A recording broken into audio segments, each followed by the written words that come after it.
لا الہ تیری شان یا وحدہ، تو خیال و تجسس تو ہی آرزو۔ اللہ تعالیٰ نے روزے فرض فرمائے ہیں، اور یہ بھی فرمایا ہے کہ تم سے پہلی امتوں پر بھی فرض کیے گئے تھے۔ گھبرانا نہیں ہے، پریشان نہیں ہونا، پہلی امتوں پر بھی فرض تھے۔ بھوکا پیاسا رہنا انسان کے لیے مشکل ہوتا ہے، لیکن جس سے محبت ہو نا اور اس کے حکم پہ اس کی خاطر بھوکا پیاسا رہنا بھی آسان ہوتا ہے۔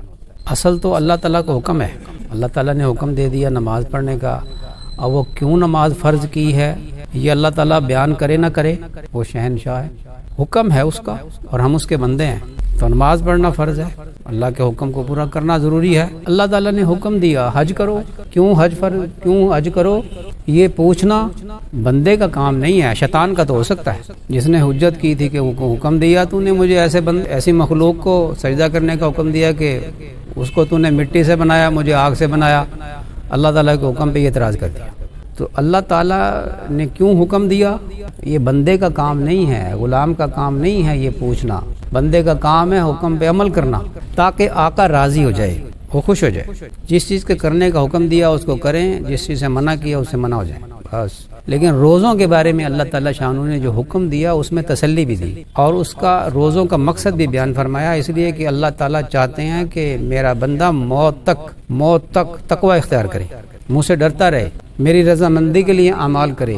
اور اس کے پیچھے بھی کیا اللہ کی حکمت ہے کہ اللہ چاہتے ہیں کہ میرا بندہ ناکام نہ ہو، عذاب میں نہ جائے، دنیا میں بھی اور آخرت میں بھی عذاب میں نہ پکڑا جائے۔ اللہ تعالیٰ تو یہ چاہتے ہیں، متقی ہوگا تو جہنم سے بچے گا۔ وَمَنْ زُحْزِحَ عَنِ النَّارِ وَأُدْخِلَ الْجَنَّةَ فَقَدْ فَازَ وَمَا الْحَيَاةُ الدُّنْيَا إِلَّا مَتَاعُ الْغُرُورِ۔ دنیا تو کھیل تماشا ہے، متاع الغرور ہے، کھیل تماشا، اس میں دل نہ لگاؤ۔ جو جہنم سے بچ گیا وہ جنت میں داخل ہو گیا وہ کامیاب ہے۔ اللہ تعالیٰ نے یہاں یہ بات فرمائی، دنیا میں دل نہ لگاؤ، یہ آزمائش کی جگہ ہے۔ اللہ تعالیٰ دنیا دکھا کر آزماتا ہے کہ میرا بندہ اس میں دل تو نہیں لگاتا۔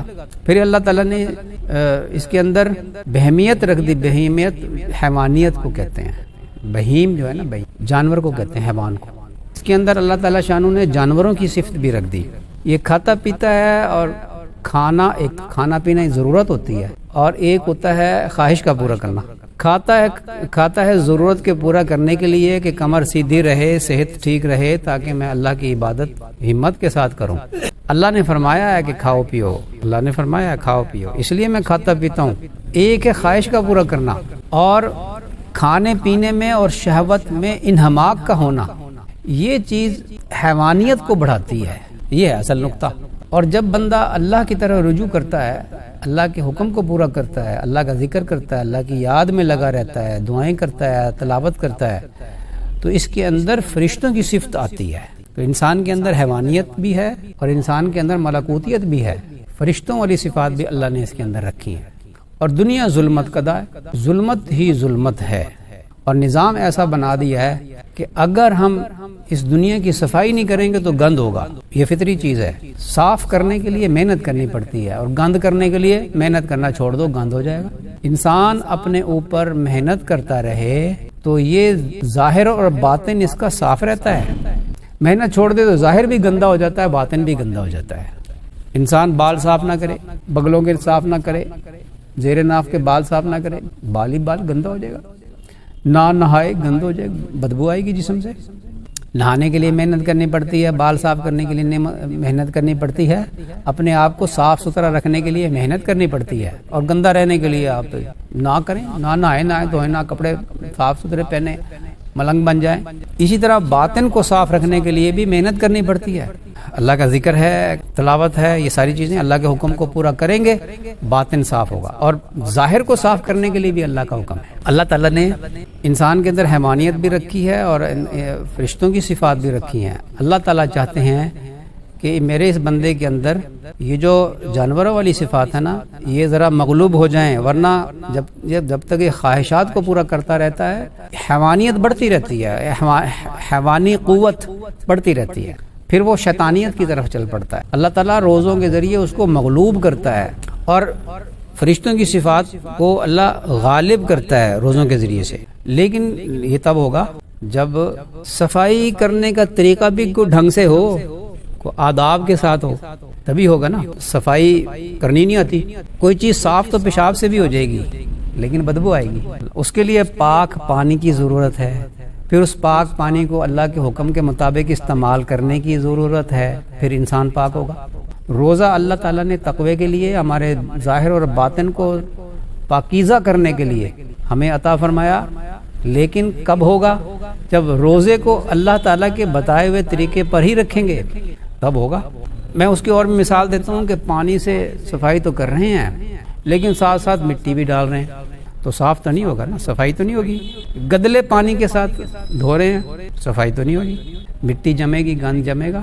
روزہ تو رکھا، سحری کھائی اور سارا دن بھوکا رہا، پیاسا رہا، لیکن لوگوں کی غیبت بھی کر لی، جھوٹ بھی بولا اور بدگوئی بھی کی۔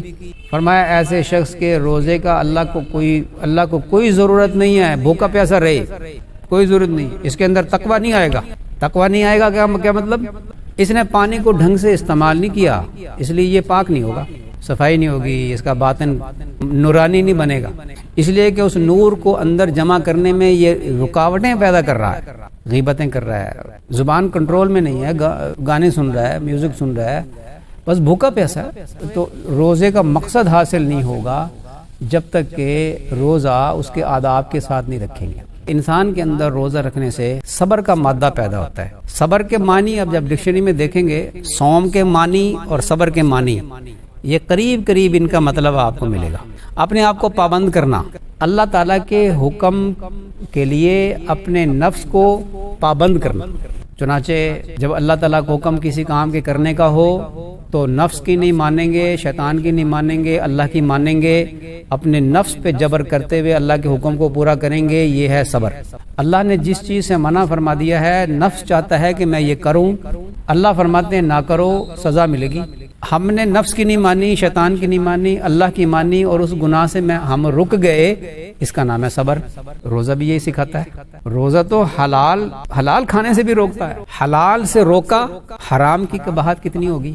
حرام سے رکنے کا تو ویسے حکم ہے، حلال سے روک کر نفس کو اللہ کے حکم کا پابند بنایا ہے، اس کو عادی بنایا ہے۔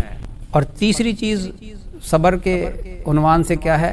کوئی تکلیف آ گئی تو وہ کریں گے جو اللہ کا حکم ہے، زبان سے اللہ کی حمد و ثنا بیان کریں گے، واویلا نہیں کریں گے، شکوہ نہیں کریں گے، آنسو بہنا صبر کے خلاف نہیں، زبان سے اللہ سے مناجات کر لینا میں کوئی بے صبری نہیں، لیکن آپے سے باہر ہو جانا، بالکل ہی بے حال ہو جانا، یہ بے صبری ہے۔ تو روزہ اسی لیے روزے کے اندر مشق ہے صبر کی، بھوکا پیاسا رہے، اور جو ہے وہ جب بھوک پیاس شدت کی ہوئی، نڈھال ہو گئے، تو اس وقت بھی ہمت کر کے یہ ظاہر کرنا کہ نہیں بس کام صحیح چل رہا ہے۔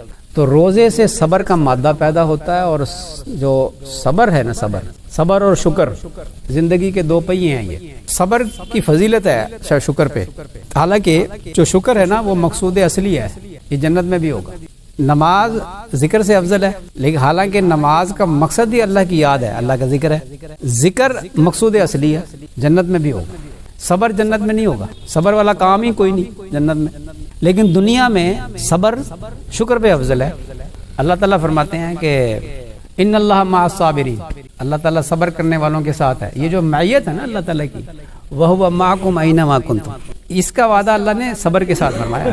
ایک یہ تو ہے قرآن سے دلیل، اور حدیث سے دلیل یہ ہے کہ صابرین جو فقراء مہاجرین ہیں وہ اس امت کے مالداروں سے 500 سال پہلے جنت میں جائیں گے۔ ایک دلیل۔ دوسری دلیل، قیامت کے دن شکر والے بھی آئیں گے، صبر والے بھی آئیں گے، جن کو بہت اللہ نے مال دیا، انہوں نے خرچ بھی خوب کیا، وہ بھی آئیں گے، اللہ ان کو بھی انعام دے گا۔ لیکن صبر والے آئیں گے جنہوں نے تکلیفوں پہ صبر کیا، مال نہیں ان کو دنیا میں ملا یا تھوڑا ملا، تکلیفوں میں رہے، اللہ تعالیٰ ترازو کو ہٹا دیں گے، اور پھر ان کو اللہ تعالیٰ اپنی جناب سے وہ انعام عطا فرمائیں گے کہ جو اغنیا ہیں یہ تمنا کریں گے کہ کاش کہ دنیا میں ہمارے جسموں کو، ہمارے کھالوں کو کینچیوں سے کاٹ دیا جاتا اور اس پر ہم صبر کرتے اور ہمیں بھی یہ انعام ملتا جو ان کو مل رہا ہے۔ یہ بھی دلیل ہے کہ صابرین جو ہے وہ شاکرین پہ فضیلت رکھتے ہیں۔ تیسری دلیل، فقراء مہاجرین قیامت کے دن نبی کریم صلی اللہ علیہ وسلم کے ساتھ جنت میں جائیں گے۔ اگلی دلیل کہ اللہ تعالیٰ صابرین کے ساتھ جب کلام فرمائیں گے تو بڑی پولائٹ انداز میں، اللہ جیسے معذرت خواہانہ انداز ہوتا ہے کہ میرے بندے، میرے پیارے بندے، تجھے میں نے دنیا میں اس لیے تکلیف میں نہیں رکھا تھا کہ مجھے تیرے ساتھ کوئی دشمنی تھی، بلکہ میں نے تجھے یہ انعام دینے تھے، یہ دینا تھا، یہ دینا تھا، یہ دینا تھا، یہ دینا تھا۔ بندہ کہے گا کہ اللہ تیری مہربانی ہے۔